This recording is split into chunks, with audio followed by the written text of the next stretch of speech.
They laughed when an omega was sent beyond the border alone. They called it punishment. They called it fate. But in the dark, she didn't break, she awakened. A rogue strike carved more than a wound into her skin. It carved a mark no omega was ever meant to bear. When the Alpha King found her, he didn't see weakness, he felt destiny bind to his blood. By dawn, fear replaced laughter, and the kingdom realized the omega they discarded could end them all. Lena was one of those scraps, an omega whose name was used only when chores piled too high.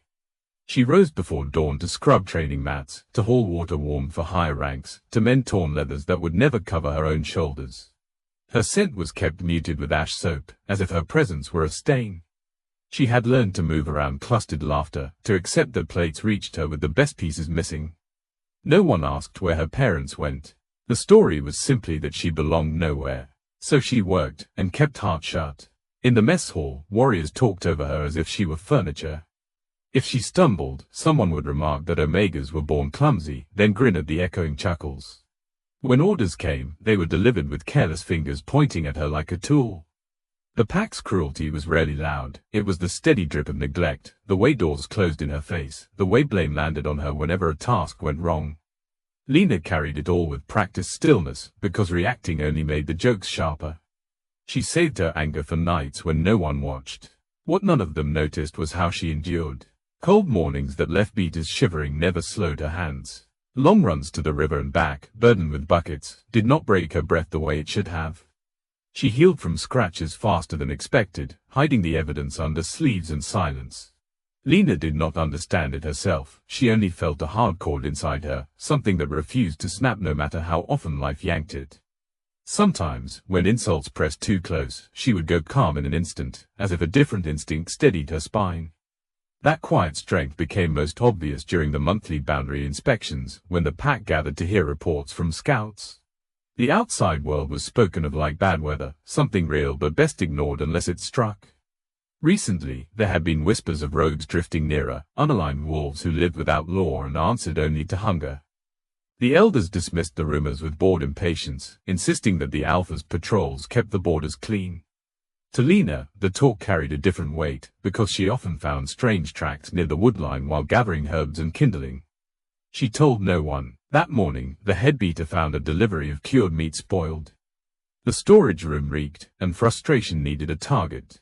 Eyes turned toward Lena with the familiar certainty that the weakest body should bear the harshest punishment. The accusation came without proof, and the laughter that followed felt rehearsed, almost comforting to those who joined it. Lena tried to explain her schedule, how she had been sent to the river before dawn, but explanations were treated as disrespect. An order came down, sharp and final. She would take supplies to the outer watch posts alone. No escort, no weapons, restless. The task was framed as routine, but everyone understood what it meant. Those watch posts sat near old pines where fog clung to the ground even at noon, and where scents twisted in ways that made trackers uneasy. Warriors went in pairs. Beaters went with whistles and blades. Sending an omega alone was a message written in silence. If something happened, it would be inconvenient, not tragic. Lena accepted rations, wraps, and oil without pleading. Inside, her stomach tightened with the knowledge that the border did not care about rank. Outside the gate, the wind smelled sharp. She stepped forward anyway. As she walked the dirt path beyond the main compound, the kingdom behind her seemed to exhale, relieved to have pushed its burden outward. The trees thickened, muffling the distant clang of training and turning it into a dull heartbeat. Lena kept her eyes on landmarks the scouts had pointed out once, a split boulder, a stream that vanished under roots. She listened for footsteps that were not hers. There were none, yet the silence felt watched. She flexed her sore wrist and kept going. Behind the clouds, the moon hung pale, and something in her chest tightened, answering it. Near the first watchpost, she found the gate chain unlatched, swaying as if recently handled. The sentry fire pit held coals, not ash, and the air carried a faint unfamiliar scent that did not belong to any pack she knew. Lena's pulse stayed steady, but her skin prickled. She moved carefully, set the supplies down where the guard would see them, then scanned the tree line for movement. A crow burst upward from a low branch, startling her into stillness. In that pause, she noticed tracks pressed into the damp soil, not deep like a warrior's, but light and quick, circling. She kept walking toward the next post, because returning would invite laughter and worse work. The trees tightened into a dark corridor, and the silence pressed against her ears. She rationed her breath, listening for anything that did not belong. Once, a scrape traveled through the underbrush and stopped too neatly to be wind. She reached the border stone marked by the crest and understood she had not smelled a trail. Her hands shook. Beyond the marker, the ground sloped into forbidden territory. Lena stepped over the line alone, and the air turned cold, as if something had noticed her. The forest beyond the border did not feel hostile at first. It felt alert. The air carried a low tension, like a hell breath, and every sound seemed to travel farther than it should. Lena slowed her steps, instinct urging caution even as her mind insisted she finish the task quickly. The ground dipped unevenly, roots breaking through the soil like knuckles, forcing her to watch where she placed her feet. She reminded herself that fear sharpened imagination. Still, the sense of being observed grew heavier with each step she took away from the safety of known paths. She did not hear the rogue approach in a way that could be named sound. It was more like a disruption, a wrongness sliding into the rhythm of the forest. One moment she was alone, the next she felt pressure at her back, as if the space behind her had thickened. She turned too slowly. The figure that emerged from the trees carried no pack scent, only a raw, unsettled presence that scraped against her senses. His eyes were sharp with hunger, not just for flesh, but for dominance, for proof that he still mattered in a world that had cast him out. Panic surged, but training, however limited, anchored her feet. Running blindly would make her prey. Lena backed away, palms raised, trying to keep distance without inviting pursuit. The rogue circled her, movements loose and unpredictable, testing. He spoke little, his words fragmented, mocking the weakness her scent announced. Without the invisible shield of pack territory, every instinct screamed that she was alone in the purest sense of the word. Yet somewhere beneath the fear, something else stirred, a stubborn refusal to fold the way she had been taught. When he lunged, it was not with precision but with reckless certainty that she would fall apart. Lena reacted without thought, twisting aside, grabbing at a fallen branch more to create space than to strike. The encounter became a blow of motion and breath, of slipping on damp leaves and scrambling back to her feet. She felt pain bloom along her arm where his grip scraped skin, but adrenaline dulled its edge. She did not fight like a warrior, she resisted like someone who refused to be erased, driven by survival rather than victory. The forest seemed to close in around them, shadows bending in ways that made distance unreliable. Lena's heart hammered, not just with fear, but with a strange heat that spread through her chest. When the rogue moved again, faster this time, something inside her snapped tight, like a cord pulled too far. She felt the impact before she understood it, a sharp, searing sensation along her side that stole her breath. It was not the pain she expected. Instead of a tearing agony, the wound burned, deep and insistent, as if heat had been pressed directly into her flesh. She staggered back, fingers slick when she pressed them to her side. There was blood, but it did not flow the way injuries usually did. It pulsed slowly, glowing faintly in the dim light, warmth spreading outward instead of draining her strength. The rogue froze. His confident posture faltered, eyes flicking to the wound with something close to confusion. The air shifted again, carrying a pressure that Lena could not see but could feel, like a sudden drop before a storm breaks. The rogue snarled, unease sharpening his movements. He took a step forward, then hesitated, as if an invisible boundary had formed between them. The forest answered with a low rustle, branches creaking without wind. Lena barely registered it, her focus narrowed to staying upright. When the rogue retreated, it was abrupt and ungraceful, his steps faltering as though something pushed against him. He vanished into the trees with unnatural speed, leaving behind silence so complete it rang in her ears. Lena stood there, swaying, struggling to understand why she was still alive. The adrenaline ebbed, and the pain surged back, heavier now that shock released its grip. Her legs weakened, and she sank to her knees, the forest floor cooled beneath her palms. She pressed hard against the wound, breath coming shallow and uneven. No pack horns sounded, no footsteps answered her. The realization settled slowly and cruelly, even if she screamed, no one would come. This was how omegas disappeared, their absence noticed only when chores went undone. Her thoughts drifted to small, ordinary things. The way the mess hall smelled at dawn. The weight of folded linens in her arms. She wondered who would be blamed for her failure to return. The forest darkened as clouds thickened overhead, light draining from the spaces between trees. Lena's strength bled away with the minutes, and she leaned against a fallen trunk, eyelids fluttering.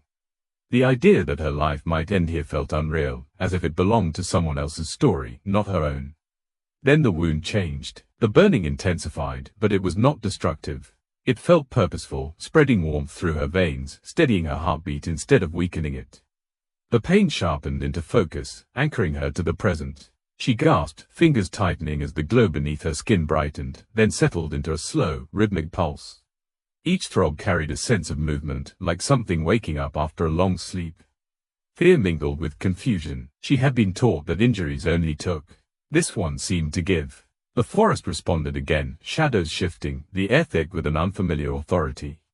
Lena forced her eyes open, vision blurring at the edges. She could feel the ground beneath her, solid and real, the warmth spreading through her limbs. It did not heal her, not fully, but it kept her from slipping away. Somewhere beyond the ring of trees, a sound reached her ears, low and deliberate, not the skitter of animals or the whisper of leaves. Footsteps, heavy, measured, carrying purpose. Her heart jumped, torn between hope and fresh fear. Rogue or rescuer, alpha or executioner, she could not tell. Darkness crept in from the edges of her vision as exhaustion claimed its due. The last thing she felt was the steady pulse at her side, answering those approaching steps, as if it recognized them before she ever could. The Alpha King did not patrol borders because he feared rogues. Rogues were an inconvenience, a symptom of instability, not a threat to the crown. He patrolled because power demanded visibility, and because the kingdom's edges were where lies gathered. Kale had learned long ago that council spoke in polished words, but the forest spoke in truth. Tonight, however, he had not followed routine. He had followed a pull that made no sense, a quiet insistence in his chest that tightened each time he tried to ignore it. It began as a faint pressure during a meeting, a momentary distraction he dismissed as fatigue. Then it returned, stronger, as if something in the land itself had reached for him. He had ended the council abruptly, silencing questions with a single look, and left the throne hall without explanation. Warriors had attempted to join, but he ordered them back. A king did not admit to uncertainty, and Kale did not intend to let anyone witness the way his instincts were steering him beyond reason. He moved through the night with the economy of a predator who did not need to hurry. The world recognized him even when no one else was near. Animals shifted away from his path. The wind carried his scent forward like a warning, and the forest held its breath. Still, the pull sharpened as he neared the border stones, becoming almost painful, as if something was tugging at the core of him. It was not the call of a mate bond, not the ordinary insistence of pack ties. This felt older, stranger, threaded through his bloodline like an unanswered question. At the border, he found signs that confirmed the kingdom's unease, disturbed soil, tracks that did not match any patrol pattern, a faint soreness that spoke of wolves without allegiance. His jaw tightened. The council would claim this was proof of their competence, that threats were handled.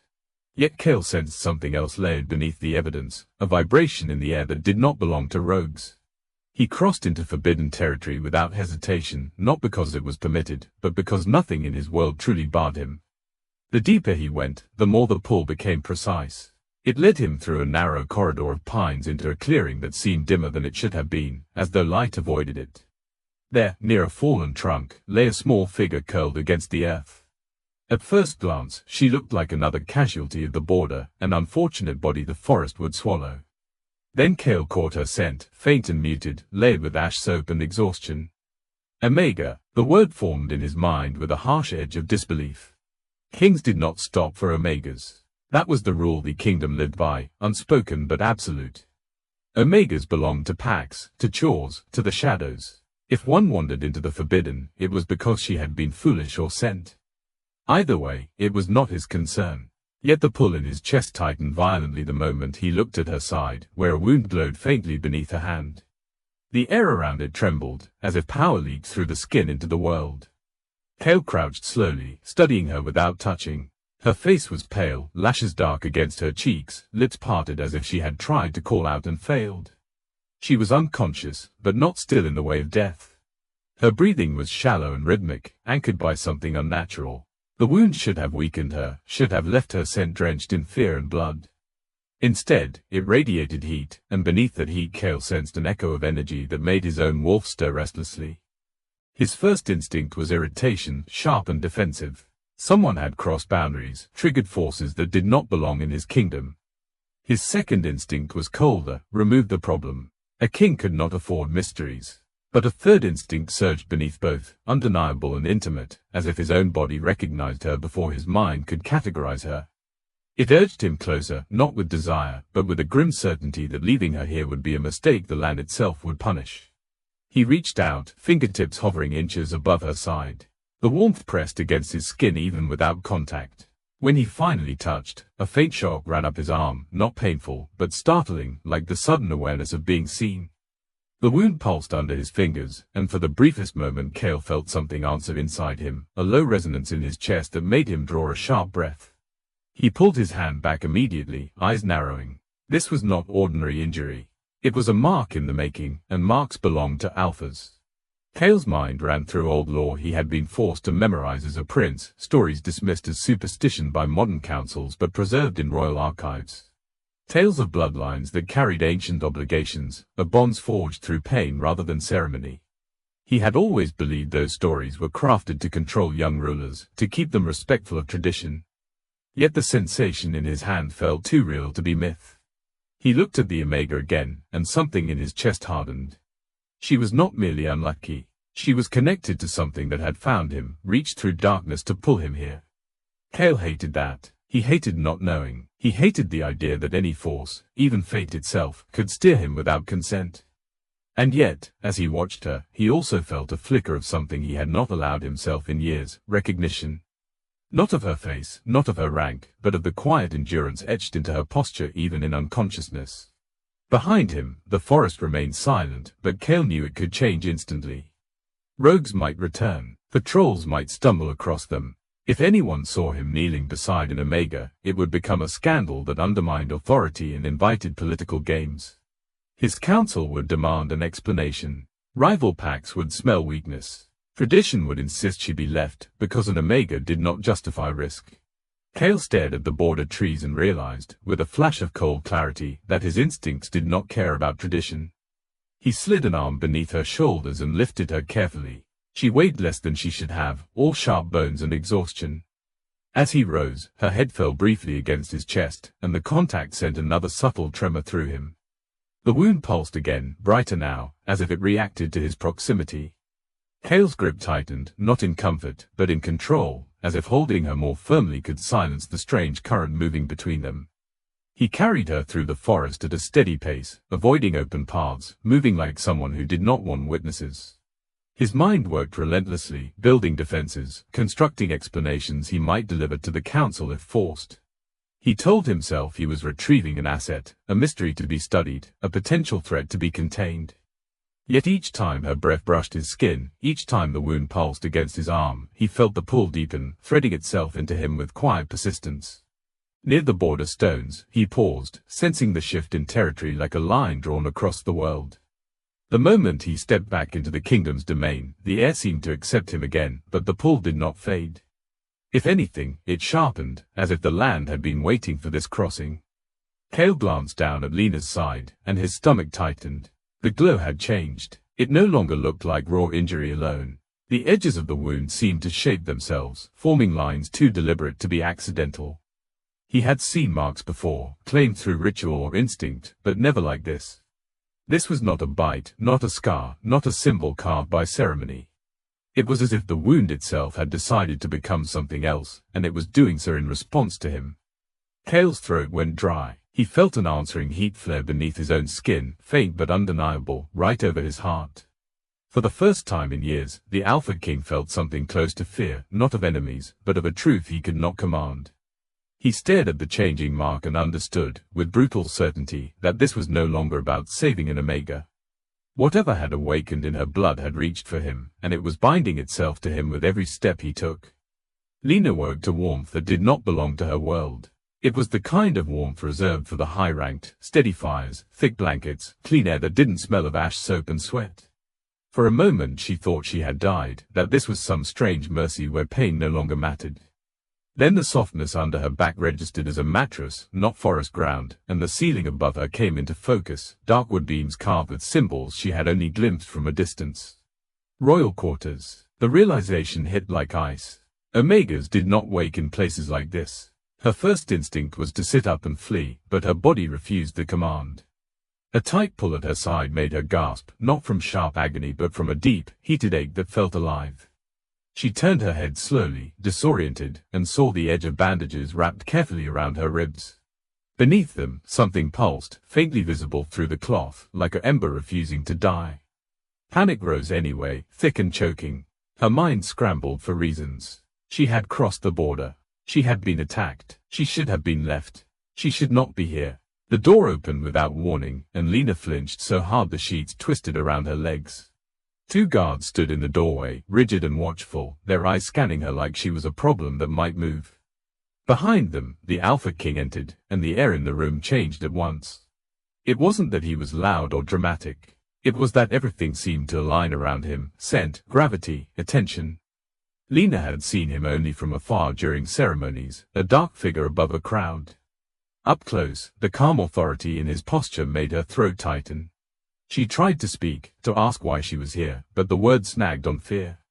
Kale watched her carefully, not with the casual disdain she expected from an alpha, but with a restrained intensity that felt worse because it implied she mattered. He said nothing at first, only moved closer as if gauging her reaction. Lena's skin prickled. Her instincts wanted submission. Another part of her, the part that had kept her alive beyond the border, resisted that pull. Before she could force herself to gather a sentence, voices rose outside the room, sharp and urgent. The guards stiffened. The door swung wider, and several elders pushed their way in, their expressions set in outrage that barely concealed fear. Lena recognized a few from the council hall, faces lined by age, eyes hardened by certainty, the ones who spoke of law like it was blood. Seeing them in this intimate space felt like being dragged back into the pack's judgment, only now the stakes had shifted into something larger than humiliation. Their disbelief was immediate and loud. An Omega alive after crossing the forbidden. An Omega under royal protection. An Omega in the Alpha King's quarters. The elders demanded to know who had authorized this, as if the room itself were a crime scene. One of them glanced at Lena's bandaged side with revulsion, then looked back at Kale as if accusing him of weakness. Another elder's tone carried a different edge, wary and calculating, as though Lena were not a person but a symbol that could fracture the kingdom's balance. Lena shrank into the bedding, trying to become small enough to disappear. That had always been her defense. But here, smallness did not help. The elders' words cut through her like cold wind, branding her as a disruption. They spoke of contamination and manipulation, of the dangers of letting an Omega near the throne. One elder insisted she be removed at once, taken to the lower chambers, questioned, punished if necessary. Their certainty felt familiar, and for a moment Lena's breath turned shallow with helpless anger. She wanted to shout that she hadn't asked for any of this. She wanted to ask why surviving was treated as a betrayal. Kale's voice finally filled the room, low and controlled. It was not loud, but it carried the kind of authority that made even stubborn elders pause. He stated simply that Lena was under his roof and therefore under his protection. The declaration didn't ease the tension, it sharpened it. The elders exchanged glances, not because they respected the words, but because they feared what defying them could mean. Still, one elder stepped forward, pointing at Lena as if her existence were proof of corruption. They demanded an explanation for the glow beneath her bandages. They demanded to know why the Alpha King had brought her here instead of letting nature take its course. Kale's gaze flicked to Lena's side, then back to the elders. He said the wound had not behaved like a wound. It had transformed. It had become a mark. The word struck the room like a thrown stone. Marks belonged to power, to dominance, to bonds sanctioned by instinct and law. Omegas were marked by pack alphas sometimes, but not like this, not in royal quarters, not with the king himself watching as if the mark mattered to him. Lena's confusion deepened. She swallowed hard and lifted trembling fingers toward her bandages, hesitant, afraid of what she might feel. Kale stepped closer and, with a deliberate gentleness that did not match his reputation, loosened the top wrap just enough for her to see. The skin around the wound was no longer torn in a simple line. It had formed into a pattern, like ink beneath flesh, curved and precise. It was not decorative. It was intentional, as if her body had rewritten itself. And the most terrifying part was the way the lines echoed something she had seen once, etched on the Alpha King's ceremonial armor, a royal insignia that signaled bloodline and authority. A hush settled, thick and brittle. The elders' outrage shifted into something darker. Recognition, fear. One elder whispered a name Lena didn't understand, a fragment of old language. Another spoke of archives, of forbidden texts locked away beneath the throne hall. The room filled with the weight of stories that had been dismissed as myth until this moment forced them into reality. Cale's expression remained controlled, but Lena saw something in his eyes that unsettled her more than anger would have, a cautious certainty, as if he had already connected threads she couldn't see. They spoke of an ancient prophecy, one that had been passed down in fragments and denied publicly for generations. A tale of a mark that would appear not through ceremony but through suffering, binding an unexpected bloodline to the crown. The elders argued over details, their voices quickening, each one trying to shape the meaning into something that favored their fear or ambition. Some insisted it was impossible, others insisted it was dangerous precisely because it was possible. Lena listened with growing dread, because every sentence made her feel less like a person and more like a key forced into a lock she hadn't chosen. Then the accusations turned toward her. They claimed she must have done something in the forbidden territory, used forbidden magic to trap the Alpha King's attention. They called her a manipulator, a lure, a hidden threat wrapped in an Omega's scent. Lena's throat burned. She tried to speak, to explain the truth, that she had been sent, that she had run, that she had only wanted to survive, but the elders talked over her as if her voice did not count. The familiar humiliation returned, but now it carried a sharper edge, because their suspicion could cost her more than dignity. It could cost her life. Cale cut through the noise again, colder this time. He stated that Lena had no knowledge of what had happened, and that ignorance did not make her guilty. The elders bristled, offended not only by his defense of an Omega but by the implication that their judgment could be wrong. One elder demanded immediate confinement, claiming it was for the kingdom's safety. Cale's eyes narrowed. He did not argue prophecy. He did not argue law. He argued authority. He declared temporary protection in clear, unmistakable terms. No one would touch Lena, question her alone, or remove her from royal grounds without his command. The words landed like a challenge. The elders' faces tightened with anger, but none of them moved. They were trapped between outrage and the reality that the Alpha King's will was law. Lena felt her pulse race, not with relief, but with the strange fear of being defended by someone powerful enough to make the entire hierarchy hesitate. The tension did not break. It only shifted. The elders retreated into tight, whispered conversation, already planning what this would mean for councils, alliances, and control. Cale remained by the bed, gaze fixed on Lena's side as if waiting for something. Lena followed his attention, breathing shallowly, and realized the glow beneath her skin was brightening again. The pattern under the bandages began to move, not like a wound reopening, but like ink spreading in water, slowly, deliberately, in full view of everyone in the room. The change did not announce itself with spectacle. It arrived quietly, threaded through ordinary moments, revealing itself only when Lena's emotions slipped beyond her control. At first, it was small things. A cup cracking in her hand when anxiety spiked. A door slamming harder than intended when someone raised their voice too sharply. Each incident was followed by stunned silence, then hurried excuses made on her behalf, as if the witnesses feared naming what they had seen would make it real. Lena noticed the way servants began to step back when she passed, the way eyes lingered on her side where the mark hid beneath layers of cloth. She remained confined to the royal grounds, given rooms that felt too large and too quiet.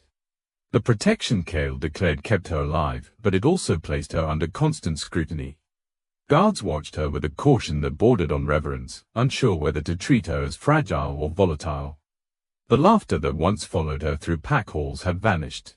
In its place grew an uneasy silence, broken only by whispers that stopped abruptly whenever she turned her head. Lena felt the shift keenly. Being mocked had been painful, but being feared carried a different weight, heavier and more isolating. The first true burst came during a council-adjacent gathering, one she was not meant to attend but could not avoid. An elder's voice sharpened as he spoke of containment, his words edged with implication even when her name was not used. Lena's chest tightened, old humiliation mixing with fresh anger. She tried to steady her breathing, to shrink inward the way she always had. Instead, the air around her seemed to thicken. The torches along the wall flared brighter in unison, flames bending inward as if drawn to her presence. The room froze. Lena staggered back, heart racing, horror flooding her features as she realized she had done something without meaning to. From that moment, nothing was subtle. The pack members who had once dismissed her now watched from a distance, uncertainty written across their faces. Some avoided her entirely, crossing halls to keep space between them. Others studied her with calculating eyes, seeing not a person but a potential asset. Lena felt the pressure of those stairs like hands on her skin, pulling at her nerves. She wanted to disappear again, to return to invisibility, but the mark beneath her clothes pulsed whenever fear rose, refusing to let her retreat fully into herself. Cale felt it too. He felt it whenever her emotions spiked, whenever the air shifted or the ground seemed to answer her unease. His control, honed over years of suppressing instinct for the sake of rule, began to fray at the edges. Power stirred in him at inopportune moments, responding to her presence without his consent. It unsettled him more than any external threat. A king's strength was supposed to obey him, not react to someone else. Yet each time Lena's mark flared, he felt a corresponding heat beneath his own skin, a reminder that whatever bound them did not respect hierarchy. He insisted on structured training, not as punishment, but as containment. The grounds were cleared, observers limited to a few trusted guards and advisors. Lena entered the space trembling, expecting judgment, expecting to fail publicly the way she always had. Instead, she was told simply to move, to react as she would if danger pressed close. No one demanded precision, no one shouted corrections. The lack of cruelty felt foreign enough to make her uneasy.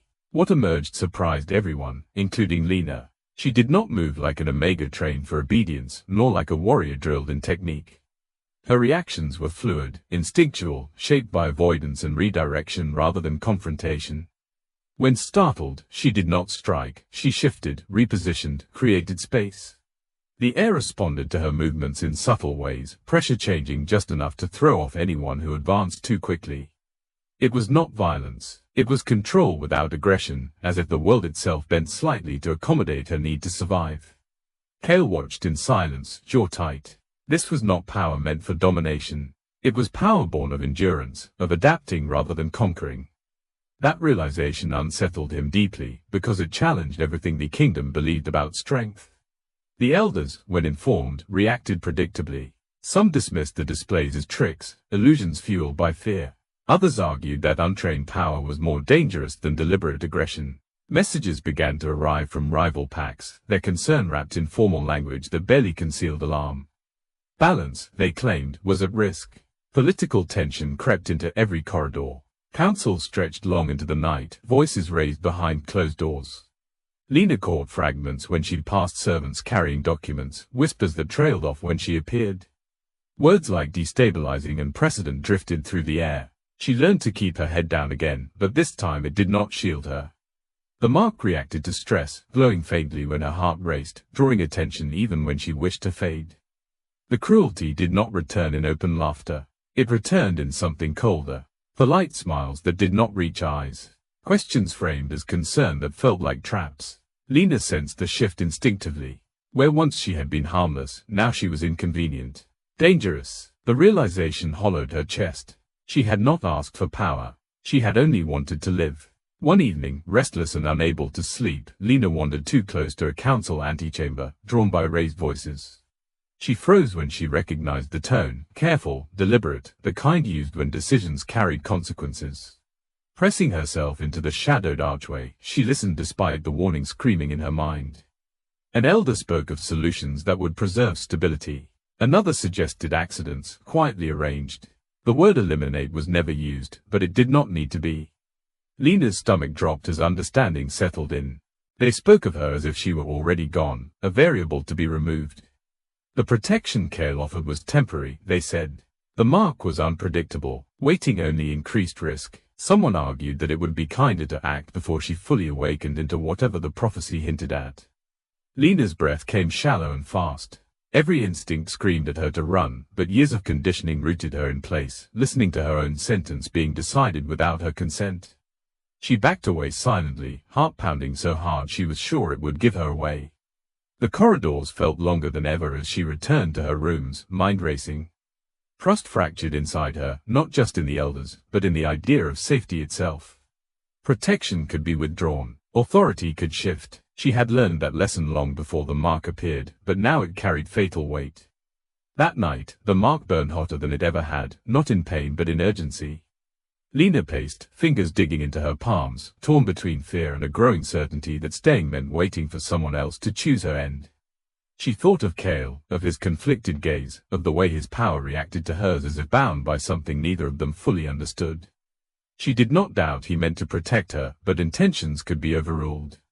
Kings answered to kingdoms. Before dawn, when the guard's steps fell into predictable rhythm, Lena made a decision that felt both terrifying and inevitable. She dressed quietly, concealing the glow at her side as best she could.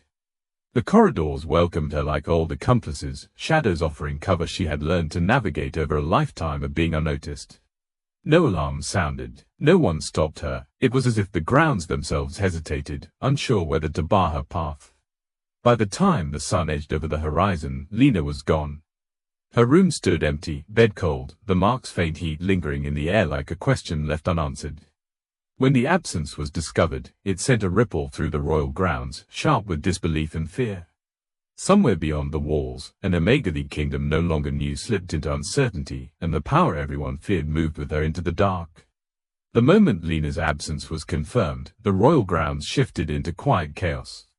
Guards retraced steps, servants were questioned, corridors filled with tense murmurs that carried fear instead of accusation. Orders were prepared for formal pursuit, layered with protocol and council oversight. Cale listened to none of it.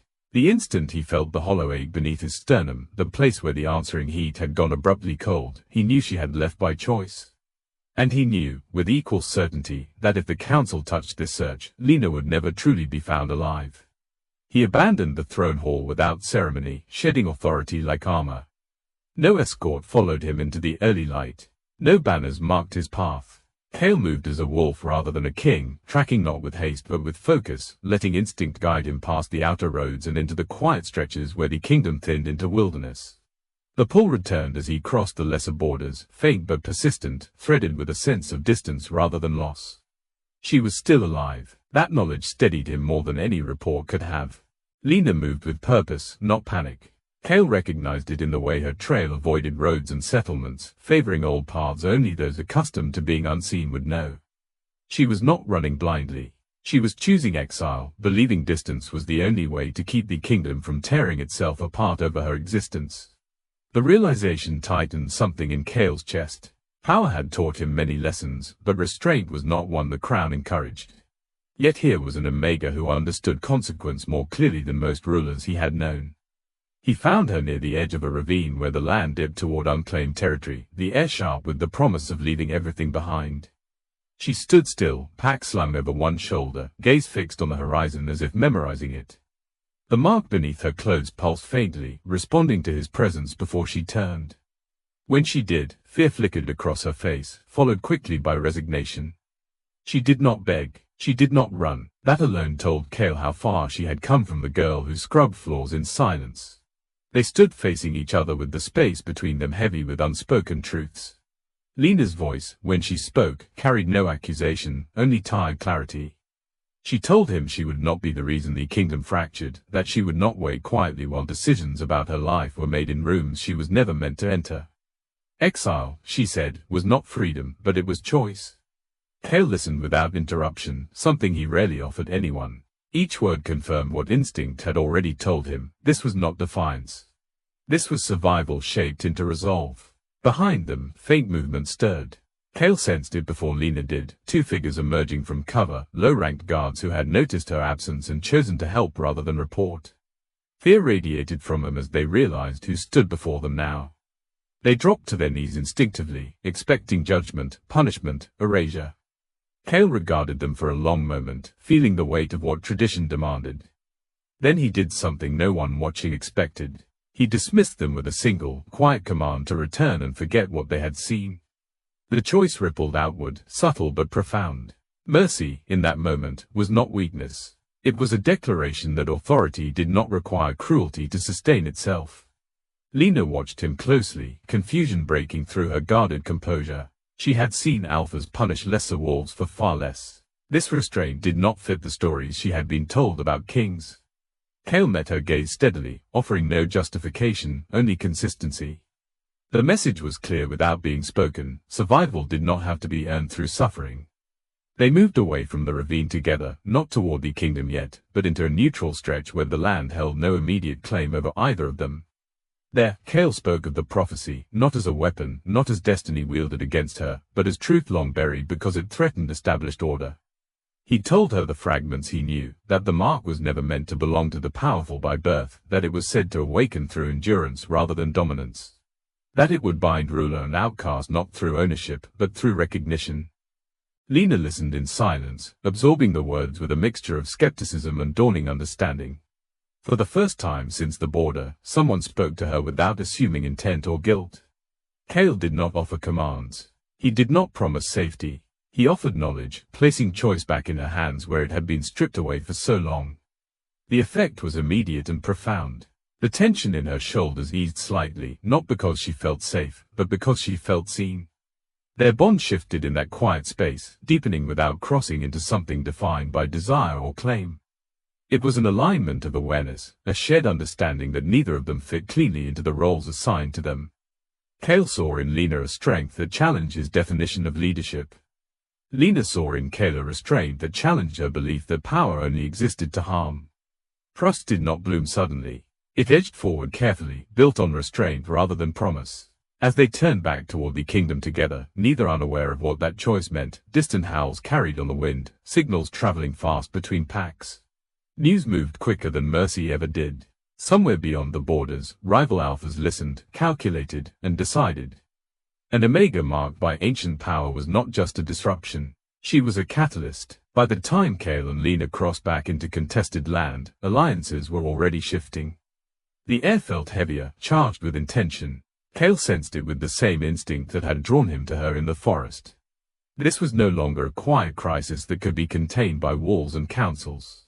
Enemies were uniting, not out of loyalty, but fear. And fear, when shared, sharpened into purpose. As the mark at Lena's side pulsed in warning, Cale understood that mercy had brought him truth, but it had also lit a signal the entire kingdom could see. By the time Cale and Lena returned to the capital's outer ring, the kingdom had already begun to fracture along invisible seams. Couriers ran in disciplined silence, carrying sealed warnings between watchtowers and council chambers. Sentries doubled at gates that had not been tested in generations. Rival pack representatives arrived with polite greetings that sounded like threats when spoken slowly, each one claiming concern for stability while their sense carried calculation. Beyond them, rogues gathered at the edges, not as a single army but as scattered factions pulled together by rumor and opportunity. The idea of an omega carrying a living royal mark was enough to unite enemies who normally despised each other, because fear made strange alliances feel necessary. Cale was ordered to present Lena publicly for assessment, a word that pretended neutrality while implying confinement. The elders insisted on rituals, on proof, on containment methods disguised as tradition. When Cale refused, voices rose, council members pressing him with careful outrage. It was not an argument about morality, it was an argument about control. Lena stood behind Cale, hearing her existence described as a variable to be managed, and she felt the old instinct to vanish surge up again. This time, however, the mark did not allow retreat. It warmed under her ribs, responding to the tension in the chamber like a heartbeat answering a drum. She understood with quiet clarity that hiding would not stop this. Her disappearance had already proven that fear followed her. If the kingdom was going to break, it would break whether she was seen or not. The first strike came without a clear beginning. The waystorms arrived after hours of pressure. Watchtowers flared with signal fires, one after another, as if the horizon itself caught flame. Reports poured in of border posts refusing orders, of rival pack units, protecting their own territories while edging toward the capital. Rogue factions slipped into the confusion like smoke, stirring panic by spreading false messages and accusing the crown of weakness. No single blow landed. Instead, the kingdom's certainty was attacked from every side. Cale moved fast, issuing commands that anchored the royal guard, but he could feel the instability spreading beneath even loyal paws. The council's confidence frayed, and in that fraying, dangerous decisions formed. Lena watched the chaos from a balcony corridor overlooking the courtyard, listening to the shift in the air as soldiers changed routes and alliances tested boundaries. A guard approached with a cautious suggestion that she be moved to a hidden chamber below the throne hall, somewhere safe. Lena heard the unspoken part, somewhere out of sight, where her presence could not provoke. She looked down at the courtyard where wolves prepared for conflict with grim faces and clenched jaws, and something inside her settled. She had spent her life being used as a solution to other people's discomfort. This time she would not cooperate with her own erasure. She stepped away from the offered safety and went to Kale, not to plead, but to stand where everyone could see that she would not be treated like a secret. Kale's reaction was immediate tension, protective instinct colliding with the reality that keeping her hidden was no longer possible. He tried to place her behind a line of guards, to keep her away from the edges where rival envoys and rogue infiltrators might press. Lena held her ground. She told him, in a voice steadier than she felt, that she would not be the excuse for cowardice on either side. She did not claim courage, she claimed choice. Kale studied her, then gave a short nod that carried more weight than a speech. He shifted his stance subtly so she stood beside him rather than behind him, and the courtyard seemed to notice. The murmurs changed. Uncertainty sharpened. Some wolves looked away as if the sight offended tradition, while others stared as though witnessing the beginning of a new law. The confrontation that followed was not a battle of claws but of pressure, presence, and power pushing against power. Rival alphas gathered near the outer gate under the pretense of negotiation, their guards forming tight lines that suggested readiness. Rogue factions exploited the standoff, triggering panic at the edges of the capital to stretch Kale's forces thin. Kale stepped forward to address the rival leaders, projecting calm authority, but Lena felt something different beneath the words, a tremor of threat, a readiness to declare the crown's claim by force if necessary. Her mark flared in response, not as pain, but as heat building under her skin. She realized the wound's power was not simply hers. It was reactive, relational, tied to the kingdom's tension and Kale's own restraint. When the standoff tightened to its most dangerous point, Lena made a decision that terrified her precisely because it felt correct. She placed a hand over the mark and focused on the warmth, not fighting it, not suppressing it, but inviting it to move through her. She did not know the rules of this power, only that it answered emotion and intent. She chose intent. The air around her thickened, then steadied, as if the world itself took a measured breath. A low hum spread across the courtyard, subtle enough that only sensitive wolves noticed at first, then strong enough that every head turned. It was not an attack. It was a boundary, a presence that declared space, drawing a line that demanded recognition. Kale felt a shift instantly. His own power surged in response, rising to meet hers like flame recognizing flame. For a fraction of a second, his instincts urged him to claim, to anchor her through dominance the way the kingdom expected an alpha to do. Instead, he did something more dangerous for a king. He anchored the bond through consent. He stepped closer, not to control her, but to align with her, letting his presence stabilize the power she was channeling. The mark on Lena's side brightened, and a faint answering warmth flared over Kale's heart, visible through the tension in his posture. Council members watching from the steps went rigid with alarm. Rival leaders stiffened, recognizing that something ancient had moved from rumor into reality. The result was immediate and costly, not in gore, but in consequence. The rival alphas faltered, their confident pressure disrupted by a force that did not behave like ordinary dominance. Rogues scattered at the edges, sensing that their chaos had triggered something they could not predict. Yet the kingdom did not become peaceful. Instead, it transformed. Some loyal units broke ranks in fear, unwilling to stand near power they did not understand. Some elders turned their outrage into open defiance, declaring Kale compromised. The capital's order fractured into factions in a single afternoon, and wolves who had once stood under one banner now looked at each other with suspicion that would not be easily healed.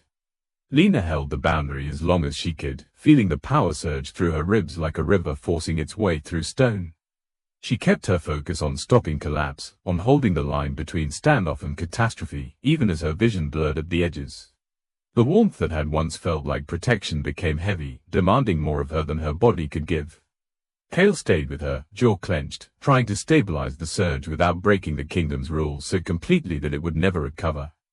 But the cost of protection was never paid in theory alone. Lena's knees weakened. The boundary shimmered once, twice, then expanded in a final pulse that quieted the courtyard so abruptly it felt like the world had gone mute. When the pulse faded, Lena's strength went with it. She collapsed into Kale's arms, her body suddenly too light, her breath thin.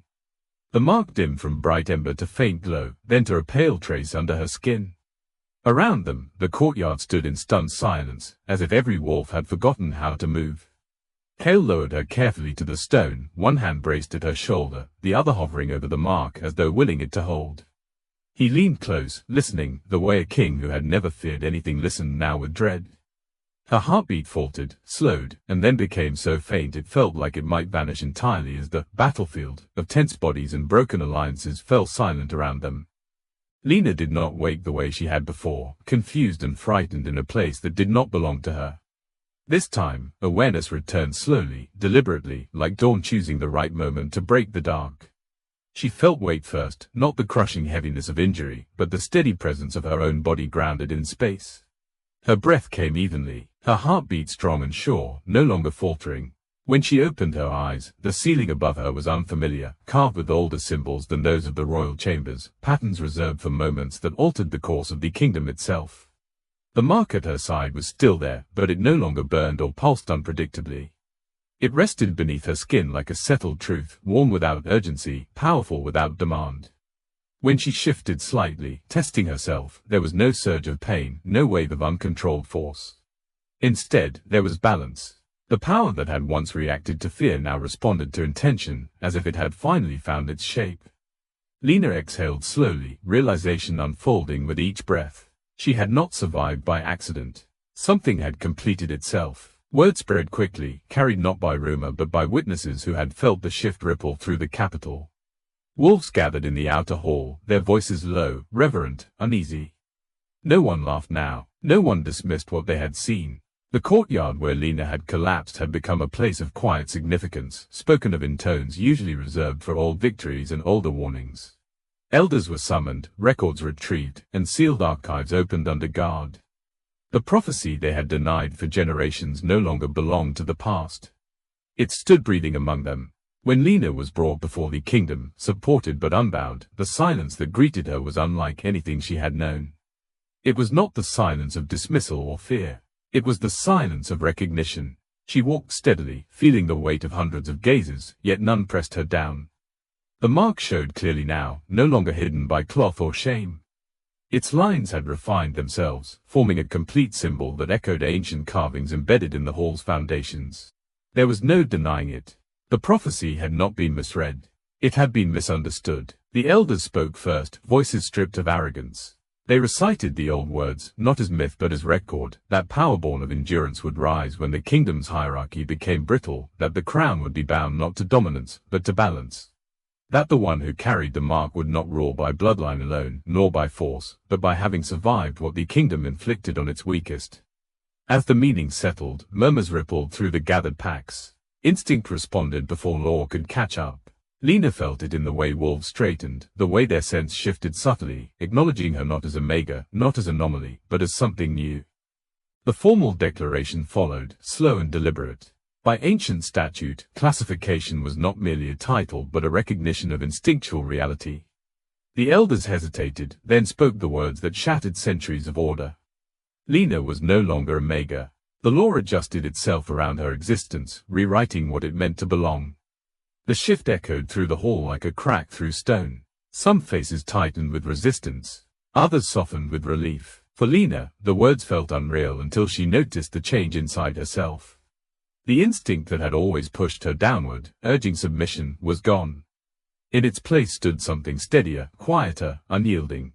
Kale stepped forward then, not elevated above her, but level. His presence still commanded the room, but the way he stood beside her altered the meaning of that command. He did not reach for her. He did not place a hand on her shoulder in ownership or claim. Instead, he addressed the kingdom with clarity stripped of ceremony. He acknowledged Lena not as a weapon, not as a symbol to be wielded, but as his equal in responsibility and authority. The words struck harder than any decree. An alpha king sharing power by choice challenged every structure the Pax relied upon. Lena met his gaze, understanding the cost of what he had done. His crown rested more precariously now, not because he was weak, but because he had refused to use dominance where restraint was demanded. The bond between them settled into something deeper than prophecy. It was not romance. It was recognition between two figures who understood that leadership demanded sacrifice long before it granted reward. The mark responded subtly, not flaring, but glowing steadily, as if approving alignment rather than conquest. Justice followed swiftly, and it was not gentle. Those who had abused Lena in her former life were summoned, not dragged, but commanded to kneel. There were no shouted accusations, no dramatics. Their actions were recited plainly, recorded not as personal grievances but as violations of the kingdom's core stability. The laughter, the cruelty, the calculated erasure of an Omega's humanity were named for what they were, acts that weakened the pack by hollowing it from within. Mercy was not offered here, because mercy had already been wasted too many times. Lena watched as those who had once looked through her now lowered their eyes. She felt no triumph, only a somber sense of closure. This was not revenge, it was correction. The kingdom needed to see that survival did not excuse cruelty, and power did not absolve it. Sentences were passed that stripped rank and influence, exiling some from authority, binding others to restitution that would last years. The hierarchy trembled, then resettled into a new shape, altered but intact. In the days that followed, the capital adjusted to a reality no one could pretend away. Decisions were made jointly where once they had flowed downward.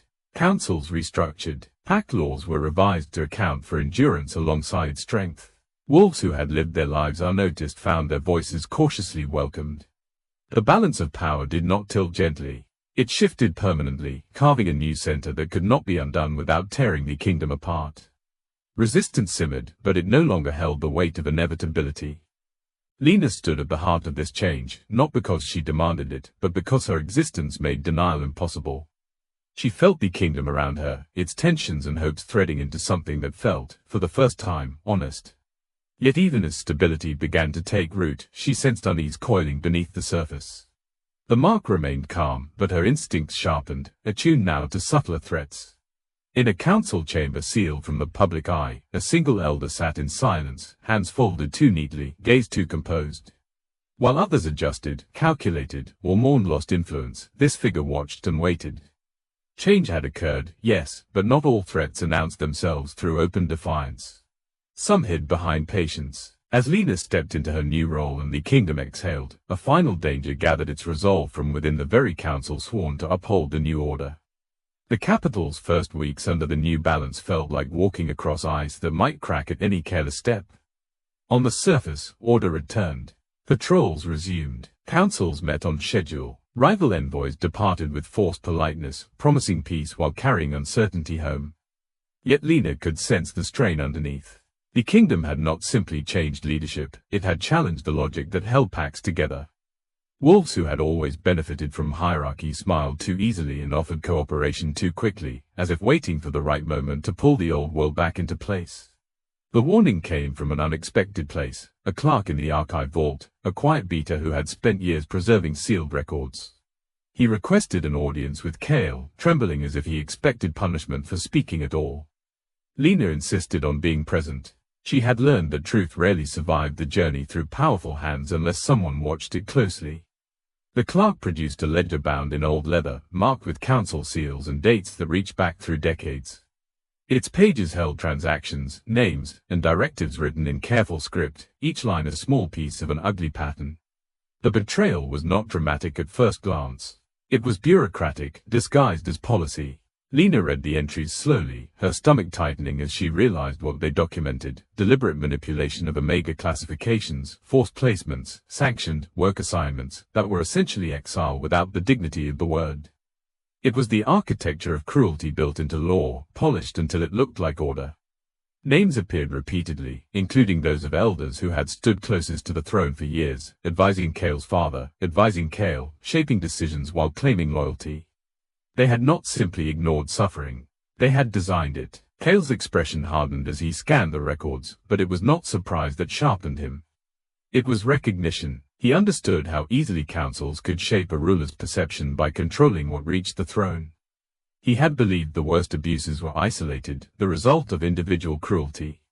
The ledger proved otherwise. It revealed a system engineered to keep Omegas powerless so the upper ranks never had to fear instability. Even worse, it suggested that the prophecy had been known in fragments by certain elders, and that those elders had worked deliberately to bury it by keeping any potential catalyst crushed under routine humiliation. When the council convened, the hall filled with tension so dense it felt visible. Lena stood beside Kale, her presence no longer a question mark but a fixed reality. The elders filed in, some cautious, some defiant, some wearing practiced calm. The elder Lena had sensed weeks earlier sat among them, posture composed, eyes steady, as though nothing could touch him. He greeted Kale with formal respect, then turned his gaze to Lena with something colder than contempt. It looked like certainty. Kale presented the ledger without theatrics. He laid it on the table and let silence do the first work. The names, the seals, the dates spoke louder than accusation. A murmur rolled through the chamber as those who had not known scanned the pages with disbelief. The elder in question did not flinch. When asked to respond, he smiled faintly, as if amused that anyone still believed innocence mattered. He admitted to shaping policy, but framed it as necessity. Omegas, he argued, were unstable by nature. Suppression preserved order. Harshness prevented rebellion. In his mind, cruelty was not a sin. It was strategy. Lena listened, and the old rage stirred, not the sharp fury of humiliation, but a deeper anger that came from seeing suffering treated like a tool. She felt the mark warm beneath her ribs, not flaring out of control, but steadying her spine. When she spoke, her voice carried through the chamber without needing volume. She did not insult him. She did not beg him to understand. She named what he had done plainly. He had turned law into a weapon and called it protection. He had built a kingdom that relied on the weak remaining weak so the strong could feel secure. She moved beyond his individual guilt and turned the chamber's attention toward the roots of the problem. The cruelty was not only in one elder's hands, it was in statutes that treated rank as destiny and suffering as acceptable cost. It was in traditions that excused humiliation as discipline. It was in silence, in the way wolves looked away because the system benefited them. Lena's words forced the council to face what it had always avoided, that the kingdom's strength had been built on hidden fractures, and those fractures had nearly shattered the crown itself. Some elders argued for annihilation of the old structures, for sweeping purges, for removing entire bloodlines from influence. The suggestion came wrapped in righteous anger, but Lena recognized the danger. Replacing cruelty with new cruelty would only change who suffered, not end suffering. She chose reform instead, not because it was easier, but because it required more strength. Reform demanded precision, patience, and the willingness to let people change or prove they would not. She proposed rewriting the laws that defined rank as worth, establishing protections that could not be overridden by individual alphas, creating councils that included voices previously excluded. Not charity, balance. The elder who had engineered the system scoffed, warning that soft leadership would invite chaos. He insisted that pacts would never accept it, that they would fracture, that blood would follow. Lena held his gaze and delivered the kingdom's most difficult truth. If wolves refused change, they did not belong in the new order. Acceptance would not be optional. Those who clung to cruelty would face exile from authority and territory alike, not as revenge, but as necessity. The kingdom could not heal with poison still feeding its roots. Kale's next move stunned even those who supported Lena. He rose from the throne's position and spoke not as Alpha King, but as a wolf acknowledging a limit. He admitted that absolute rule had allowed councils to hide manipulation behind loyalty. He declared that he would relinquish the unchecked power the crown traditionally held, distributing authority through reformed structures that could hold even a king accountable. It was not abdication, it was alignment. He chose to stand beside Lena rather than above her, binding his leadership to shared responsibility. In that moment, the kingdom saw that the prophecy's completion was not simply Lena's rise. It was Kale's transformation. The chamber erupted into argument, fear clashing with hope. Some elders protested that the crown was weakening itself. Others whispered that this was the only way to prevent future fracture. Outside the hall, word spread quickly, stirring the packs. Wolves gathered in courtyards and market lanes, debating what the new order meant for their families, their safety, their identity. The kingdom stood at a crossroads, and for once, the decision was not made solely by those seated at the highest table. As the debate reached its breaking point, Lena felt the bond shift. The mark warmed suddenly, not with warning, but with demand. A pulse traveled through her ribs and into the air, subtle yet unmistakable, making several elders pause mid-sentence. Kale's posture tightened as he felt it too, his hand drifting unconsciously toward the place over his heart where the answering heat lived. The bond had been a sign, a catalyst, a promise half fulfilled. Now it reacted like something unfinished, insisting on completion. Lena met Kale's eyes across the council table, and in that shared glance, she understood the bond was asking for more than policy or protection. It wanted a vow, final and undeniable, something that would seal the new order in a way no council vote could undo. The chamber fell into uneasy silence as the mark's glow rose beneath Lena's skin, demanding that the next word spoken would shape the kingdom's future forever. The silence that followed the bond's final demand was not empty. It was full of waiting. The council hall, so often loud with competing voices, held its breath as if the walls themselves understood what stood at stake. Lena felt the warmth beneath her skin steady into something deliberate, no longer urging reaction but asking for decision. For the first time since the mark appeared, it did not feel like an inherited burden or a prophecy unfolding without consent. It felt like an invitation. She stepped forward before anyone else could speak, not because she needed permission, but because she refused to let the moment be shaped by fear or expectation. She addressed the hall not as Omega, not as symbol, but as herself. She acknowledged the prophecy without surrendering to it, naming it for what it was, a possibility, not a command. The mark had awakened through suffering, yes, but it did not own her. Survival had brought her here, but choice would decide what came next. The kingdom listened, not because of the glow beneath her skin, but because of the steadiness in her voice. Kale joined her, not reaching for dominance, not standing behind her in protection, but aligning his presence with hers in clear, visible equality. He spoke of power not as something taken or enforced, but as something entrusted. He told the kingdom that the bond between them would not be sealed by instinct alone, nor by the weight of ancient words written by those long dead. It would be completed only if both of them chose it freely, without obligation, without fear of what refusing might cost. The admission stripped the prophecy of its teeth. Fate no longer dictated the outcome. They did. The decision unfolded not in spectacle, but in quiet certainty. Lena placed her hand over the mark and felt it respond, not flaring, not demanding, but waiting. She chose herself first, naming her identity aloud in terms no hierarchy had ever allowed her before. She was not Omega, not anomaly, not vessel. She was a leader shaped by endurance, by awareness, by the refusal to disappear. Only then did she turn to Kale, meeting his gaze with unflinching clarity. The bond responded as their intentions aligned, warmth spreading evenly, neither overwhelming the other, neither claiming dominance. The completion of the bond was subtle yet unmistakable. The glow softened into a steady radiance that no longer reacted to fear or threat. It settled, becoming part of them rather than something that ruled them. Wolves across the hall felt it instinctively, the way one feels a storm pass without breaking. There was no shockwave, no forced submission. Instead, there was a sense of alignment, as though a long-standing imbalance had quietly corrected itself. The ceremony that followed was not rushed, but it was inevitable. It took place in the open courtyard, beneath the sky rather than the throne hall's weighty ceiling. No chains of rank separated those who gathered. Packs stood intermingled, elders beside laborers, warriors beside servants, witnessing something that did not resemble the coronations of old. Kale removed the crown he had inherited, the symbol of solitary authority, and held it for a moment as if acknowledging its history.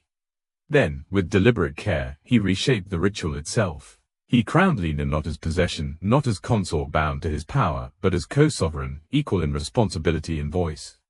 The gesture carried finality. It ended centuries of hierarchy abused not through decree alone, but through visible change. The crown no longer represented dominance over others, it represented accountability to them. Lena accepted it without bowing, her posture steady, her gaze lifted. The once laughed at Omega stood before the kingdom unbroken, not elevated above others, but anchored among them. Justice did not vanish with ceremony. It transformed. Reforms continued, councils reshaped, laws rewritten to ensure that no wolf's worth could be reduced to rank alone. Divisions that had festered for generations began, slowly, to heal, not because pain was forgotten, but because it was finally acknowledged. Wolves learned new ways to measure strength, valuing resilience and cooperation alongside raw power. The kingdom did not become perfect. It became honest. Lena moved through this new era with a grounded confidence that surprised even her. She listened more than she commanded, corrected without cruelty, and held firm when compromise threatened to slide back into old habits. Kale adjusted alongside her, learning when to step forward and when to yield, discovering that shared power required more discipline than absolute rule ever had. Their bond remained steady, not defined by romance alone, but by mutual recognition and trust forged under pressure. In quieter moments, Lena sometimes remembered the girl who scrubbed floors before dawn, who learned to make herself small to survive. That version of her did not disappear. It became part of the foundation she stood on. The laughter that once followed her no longer echoed in her mind. It had been replaced by something stronger, certainty. She had not been saved by fate. She had not been elevated by prophecy. She had chosen herself, and in doing so, changed the kingdom. As the seasons turned and the kingdom settled into its new rhythm, uncertainty did not vanish entirely. Change always carried risk, but it was no longer hidden, no longer dictated by those who feared losing control. The future remained unwritten, shaped not by destiny alone, but by the choices made each day by wolves willing to stand, to question, to endure. The mark at Lena's side rested quietly now, no longer a wound, no longer a warning. It was a reminder, not of fate fulfilled, but of choice claimed. And as she stood beside Kale, sovereign in her own right, the kingdom looked forward not to a prophecy completed, but to a future still open, written by those strong enough to change it. They tried to erase her because she was born an Omega. They feared her because she survived what was meant to destroy her. But she didn't rise through revenge, she rose through choice. The mark that began as a wound became a crown no one could deny. Beside the Alpha King, she rewrote the laws that once broke her. The kingdom learned that true power isn't dominance, it's the courage to change what should have never existed. If this story stayed with you, someone else needs to hear it too. Stories like this survive because people pass them forward, not because they're loud.